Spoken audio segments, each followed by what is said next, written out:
Assalamualaikum warahmatullahi wabarakatuh. Nama saya Salsabila Deka Putri dari kelas 10 MIPA 1 ingin mempresentasikan Kerajaan Singasari. Kerajaan Singasari adalah salah satu kerajaan yang di Jawa yang letak kerajaannya ada di daerah Kecamatan Singasari, Kabupaten Malang, Jawa Timur. Awal berdirinya Singasari setelah Kerajaan Kediri kalah dari Kerajaan Tumapel, akhirnya Tumapel menjadi kerajaan yang merdeka. Raja pertamanya bernama Ken Arok pada tahun 1222 sampai 1247. Ia lahir dari keluarga petani tetapi bisa menjadi raja yang kaya raya karena kelicikannya. Awalnya Tumapel masih di bawah Kerajaan Kediri, ada Aku atau bupati yang memimpin wilayahnya. Aku Tumapel bernama Tunggul Ametung. Ken Arok adalah pengawal pribadinya Tunggul Ametung. Waktu itu Ken Arok terpesona dengan Ken Dedes, yaitu istri dari Tunggul Ametung.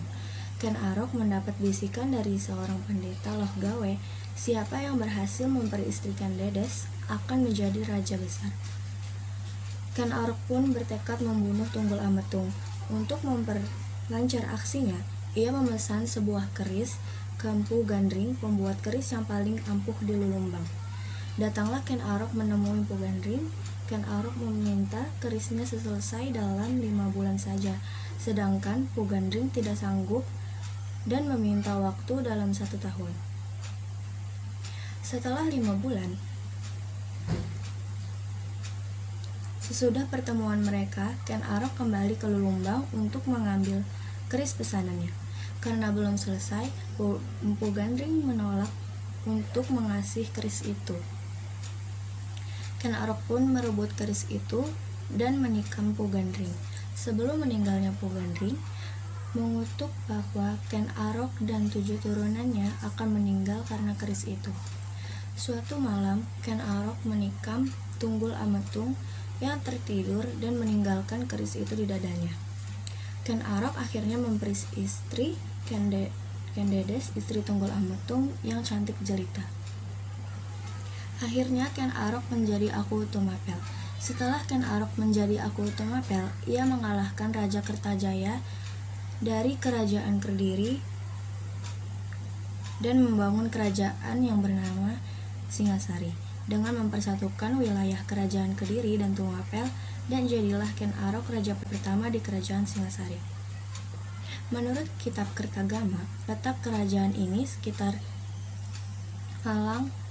Bahkan Ken Arok juga dianggap pendiri dinasti baru, dinasti Girindra dan dinasti Rajasa. Kerajaan Singasari Tumapel. Ken Arok memerintah dari tahun 1222 sampai 1227, dan Ken Arok tewas dibunuh oleh Anusapati, yaitu anak dari Ken Dedes dan Tunggul Ametung. Anusapati akhirnya bertahta selama 21 tahun dari tahun 1227 sampai 1248.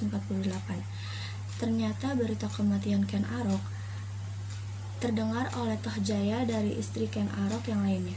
Tohjaya membalas kematian bapaknya dengan membunuh Anusapati hingga akhirnya ia menduduki kerajaan Singasari. Karena kekuasaannya didapatkan oleh atas dasar dendam, pemerintahan Tohjaya hanya berlangsung beberapa bulan saja. Situasi kerajaan Singasari penuh dengan ketidakstabilan. Ia dibunuh oleh Ranggawuni, anak dari Anusapati, untuk membalas dendam bapaknya. Akhirnya Ranggawuni yang menjadi raja di Singasari selama 20 tahun dari 1248 sampai 1268. Di masa kepemimpinannya Ranggawuni, barulah kehidupan di istana mulai stabil.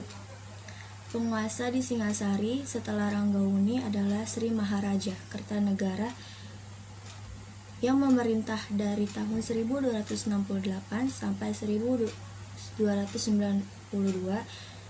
Masehi. Dia adalah raja yang memiliki cita-cita politik yang tinggi. Ia akan memperluas kekuasaannya ke seluruh Nusantara. Salah satunya adalah di tahun 1275 Masehi, ekspedisi Melayu. Dia mengirim utusan ke Melayu yang dinamakan dengan ekspedisi Pemelayu. Tujuannya tidak lain adalah untuk menjalin kerjasama pertahanan untuk menghadapi ekspedisi bangsa Mongol di bawah kepemimpinan Kubilai Khan.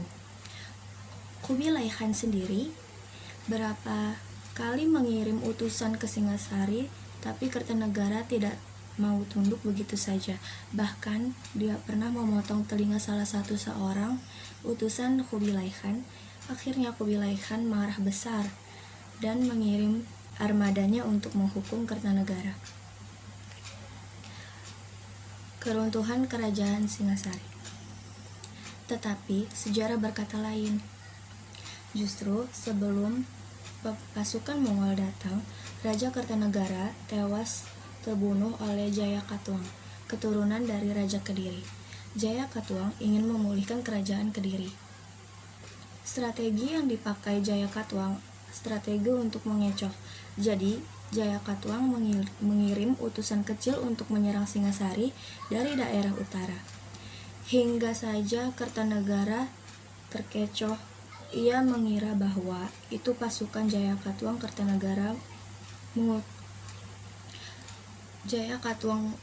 Kertanegara mengutus menantunya yang bernama Raden Wijaya untuk menghadapi pasukan dari utara. Sebenarnya itu hanya taktik untuk mengosongkan kerajaan Singasari dari pasukan prajurit. Tanpa diduga, pasukan kedua dari selatan datang ke kerajaan Singasari. Akhirnya Raja Kertanegara tewas dalam serangan itu tahun 1292 Masehi. Maka berakhirlah ekstensi kerajaan Singasari.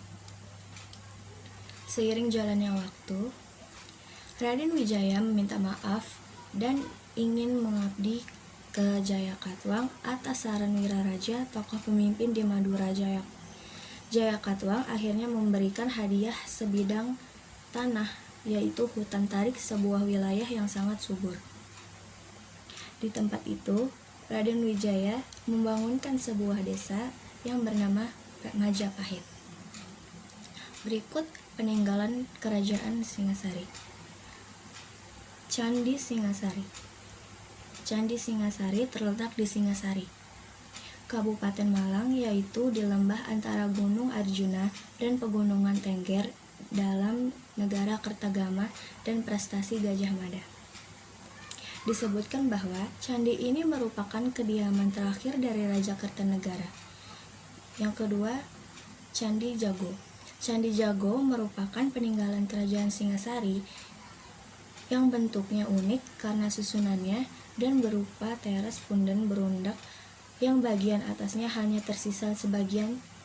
Candi ini yang disebut pernah disambar petir. Ini diperkirakan merupakan candi yang digunakan Raja Kertanegara untuk beribadah. Yang ketiga, Candi Kidal. Candi Kidal merupakan candi yang dibangun sebagai tanda penghormatan kepada Raja kedua Kerajaan Singasari, yaitu Anusapati, yang memerintah selama kurang lebih 20 tahun sejak 1227 hingga 1248. Yang keempat, Candi Sumberawan. Candi Sumberawan merupakan satu-satunya stupa yang ditemukan pada lokasi kurang lebih 6 km dari Candi Singasari. Candi ini letaknya di dekat telaga yang airnya sangat jernih dan pemandangannya yang dilihat dari candi ini terlihat indah sehingga dinamakan Candi Sumberawan. Yang kelima, ada Candi Jawi. Candi peninggalan kerajaan Singasari yang terletak di pertengahan jalan raya antara Pandaan sampai Prigen serta Prigen bukan ini merupakan tempat yang digunakan untuk menyimpan abu dari Raja Kertanegara. Meski begitu, candi ini sering dikira tempat ibadah bagi umat Buddha. Yang keenam, Arca Dwarapala. Arca yang merupakan satu-satunya arca yang ditinggalkan oleh kerajaan Singasari. Ini memiliki ukuran yang sangat besar dan bentuk seperti monster. Arca Dwara Pala disebut-sebut sebagai tanda masuknya seseorang ke wilayah kotanya Singasari. Namun, karena letaknya kota raja tidak dapat ditemukan dengan pasti, arca ini dikategorikan sebagai peninggalan kerajaan Singasari. Prasasti Kerajaan Singasari. Prasasti Malurung. Prasasti Malurung adalah prasasti peninggalan kerajaan Singasari yang berupa lempengan-lempengan tembaga yang merupakan peninggalan kerajaan Kediri. Peninggalan kerajaan Kediri ini tepatnya berasal dari masa pemerintahan Raja Kertanegara pada tahun 1255. Yang kedua, Prasasti Manjusri.